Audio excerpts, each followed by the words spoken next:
Alhamdulillahi Rabbil Alameen. Wa sallallahu wa sallam ala nabiyyina Muhammad wa ala alihi wa sahbihi wa sallam amma ba'd. Ayyuhal habatu fillah. The question was asked about what are good books for new Muslims. And walhamdulillah, walillah alhamd, that there are countless books now that you can get for free that you can download from the internet. And there are some of the important books to download, of course, are those Asas books of the Sunnah, Bukhari and Muslim, Hadith books like that, Tirmidhi, Sunan Abi Dawood. All of those books you can find now translated in English and uh, free through on the internet.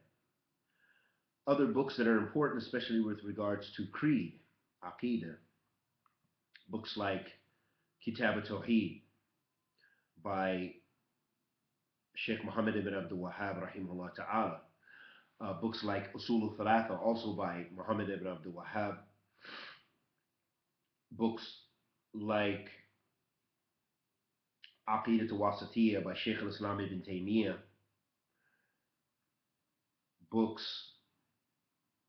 like that gives you a general understanding of the religion coming from Hadith that are very important is Arba'in an-Nawawi by Imam an-Nawawi. And there are many explanations that you can find in English for free.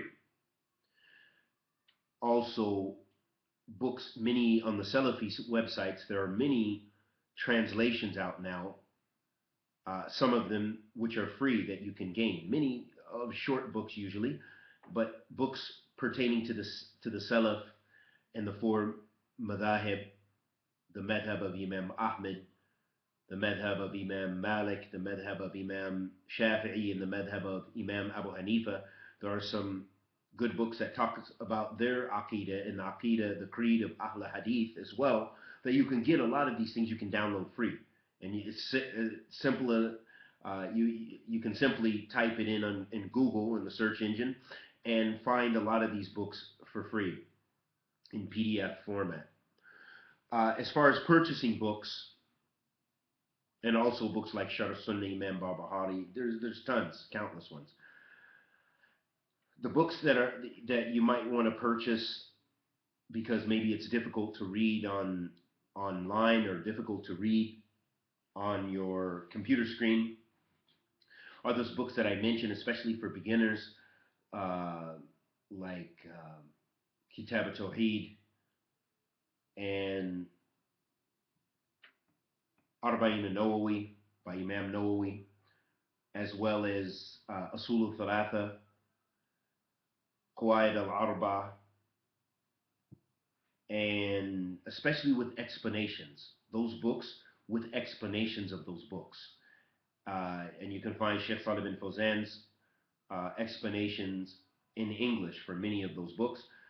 If you want something that's like a piece of research, then you might consider Bin Uthaymeen's, which is very in depth, but will really give you understanding, uh, to give you a more in depth understanding, especially of Aqidat al-Wasatiyah by Sheikh al-Islam ibn Taymiyyah. His explanation of that, I think you can get in a couple of volumes in English, which is very in depth, and it's a good resource to have. Uh, Something I want to point out with regards to all of these books in general, it's good to have those resources, but really, to really increase your understanding of Islam, you need to study those books with, uh, first and foremost, the best is with ulama. And if you don't have that opportunity to study those things with students of knowledge in your area or through the internet or whichever way that you're able to do so, but to actually go through those explanations, that's imperative. And that's going to give you uh, the insight that you won't get generally by yourself from reading the books. And as the Salaf used to say,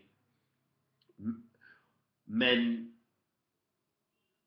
كتابه شيخه فهو الضال, or كما قيل, that whoever's books are their sheikh, then they are misguided. So, for example, if we had never studied with ulama and we don't study with ulama, if this was the case, and all of these books, of course you're going to benefit, but you're not going to have the same insight, and you're more prone to mistakes if you haven't studied them with students of knowledge or studied them with ulama. So this is very imperative if you have that opportunity to do so. And we ask Allah the Almighty to accept our good and forgive our evil. Sallallahu alaihi wasallam ala nabiyyina Muhammad.